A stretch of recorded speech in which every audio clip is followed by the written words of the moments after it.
Alright, here we go. Super awesome throw. Let's shoot for more real power. Dude! Oh gosh! Dude! Are you freaking out? Oh gosh! Oh gosh! Oh!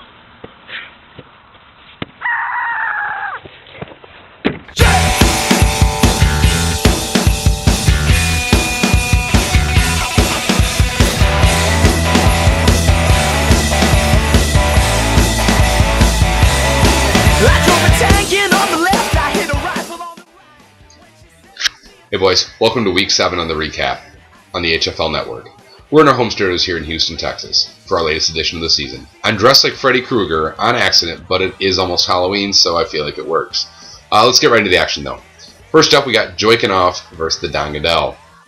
The Don has done well this season despite not having their first round pick, Sir Megatron Johnson, thanks to DeMarco Murray, who is the highest scoring non-quarterback of the season. He was the top scorer on his team this week as well, with 19.2. And they needed every point against my team, Joykinoff, who grabbed Odell Beckham Jr., or Old Dirty Beckham as his friends call him, from free agency. He was the best pickup of the week, scoring 16.7 points thanks to 2 touchdowns and some rushing yards to go with his receiving yards. And it was also a smart move to sit quick with his silly 3.3 points. This was a game of streaks, though, and Don Goodell is on the bad side of that coin. This marks the 3rd straight loss and is summed well with this picture. Streaking with losses is no way to go through life. 4-game win streaks are, though. That's what Joykinoff has, and improves to 6-1 and remain in first place. Final score, as predicted, Joykinoff 101.7 to 4th place Don Goodell's 82.14. I now possess the longest win streak in the league, thanks to our next matchup, which is between Matt the Jesus Prue's Mother Tuckers and Eric Sietsma, who is the Detroit Lions' #1 fan. Last week, a wager was placed. Winner gets to rename the other for the week.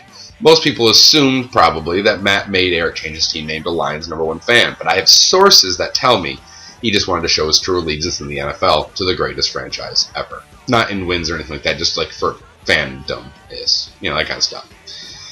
If you recall it correctly, I called for big games from Tony No Homo and Antonio Apparently I'm Left-Handed Brown. I also predicted our commish would fall to Prue and Mother Tuckers laid a beat down on the Lions #1 fan, who had a decent week, but it wasn't decent enough. Jimmy Graham was active Sunday after their bye, but was held to 0 points thanks to Sietsma's favorite team defense. Final score here, Mother Tuckers 127.68 to 90.52 for the team run by a man who bleeds Honolulu blue. Next, we have Taco versus the Goat. While my team owns the longest win streak right now, Goat tried to avoid having the longest losing streak. Whoops, didn't happen. Not breaking 80 points in 4 straight weeks, and not scoring over 100 since week 1 is a tough way to make a living in this league. They had 4 players break the ever-important double-digit mark, but made much bigger mistakes, like continuing to think Larry Donnell is good and starting Isaiah Crowell, who was only predicted to score 4.77 points and still managed to fall below that. Drew Brees had a nice day for Taco, thanks to Roddy, I'm Not Julio White, and Shiny Sacked Golden Taint. They were able to put Goat where they've been in the losing column. Final here, as predicted, Goat 73.56 to Taco's 91.98. Our next game, between Force It in Her Butt and 50 Shades of Gold. Well, I've been betting on 50 Shades of Gold, who doesn't have a bad team but cannot win any games. I will now treat them like I do Torrey Smith in the beginning of the season. Until he starts having good weeks, I can't bet on him to win. This is a quote from Yahoo on the loss. 50 Shades of Gold may have missed the opportunity to win, but they gained an opportunity to be mercilessly taunted by Force in Her Butt. That quote couldn't be more accurate. Seattle's defense continues to be bad at fantasy scoring, and Steven Jackson just doesn't try anymore. Force in Her Butt had their way with Shadies this week thanks to 36.5 combined points at running back. It wasn't their best week, but they didn't need to do much to close this deal. Final score, Force in Her Butt 86.5 to Shadies 52.2. It's a dismal score, buddy. In our last bout, we have Kun the Cobb versus Zubaz. Now, this one was pretty annoying. I had this whole write-up done because Zubaz didn't have a chance come Monday night. Did Casey GM Violent care? No, he didn't. Not at all. This whole matchup came down to Monday night. Zubaz was done with 90.16 and was leading Kun the Cobb, who had 81.7. But they had Andre Johnson in the Houston Texans defense.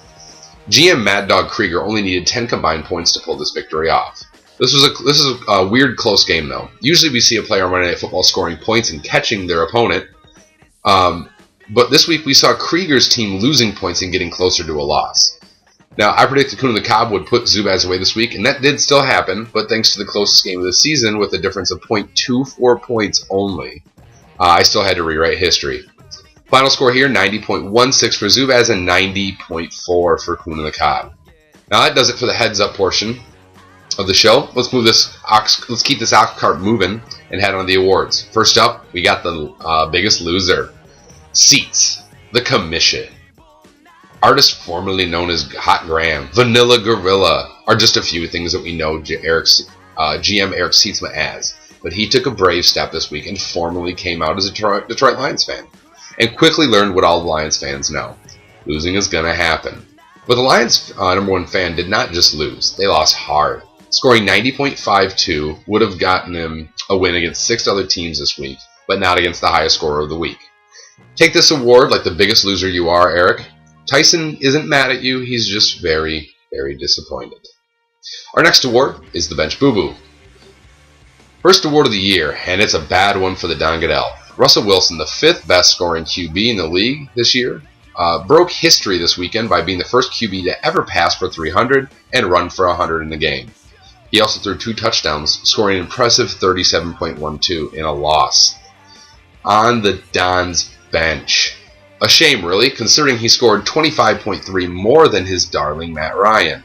What's worse is that he only lost by 19.25. A win would have been a nice little start to the week, but the Don made a big boo-boo and started the wrong QB, earning the Week 7 Bench Boo Boo Award with tenacity. That's it for the awards. In Week 7, I went 4-1 on predictions, and would have had my highly sought-after perfect week if it weren't for the dumpster fire that is 50 Shades of Gold's team. I improved to 12-8 on the season in Pick'em, but let's take a look at the standings. For the 3rd straight week, my team Joiking Off leads the pack. Lions number 1 fan remains in 2nd. Coon remains in 3rd. Despite a 3-game losing streak, the Don is in 4th. Mother Tuckers is the last team in the top half of the league at 3 and 4. Taco and Force in her butt are in 6th and 7th.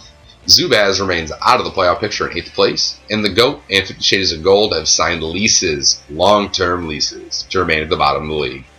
Most of you have a chance to start making a case for the 16 playoffs coming up, but here are my predictions. Pick 'em, here we go. So Joiking Off will have their win streak snapped by Mother Tuckers. These were set before Thursday and his 60-point lead. Yuck. Force in her butt will lose to the Lions number 1 fan of all time, Eric Seatsma. The GOAT will actually win for a change and beat the Don Goodell. Coon will receive a birthday shocker against underdog Taco and receive a loss. And I've learned my lesson, 50 Shades of Gold, and will no longer bet on you. Zubaz will take this one. That does it for this edition of the recap. Hope everyone stays well. Enjoy Halloween. It is the best holiday. Everyone knows that.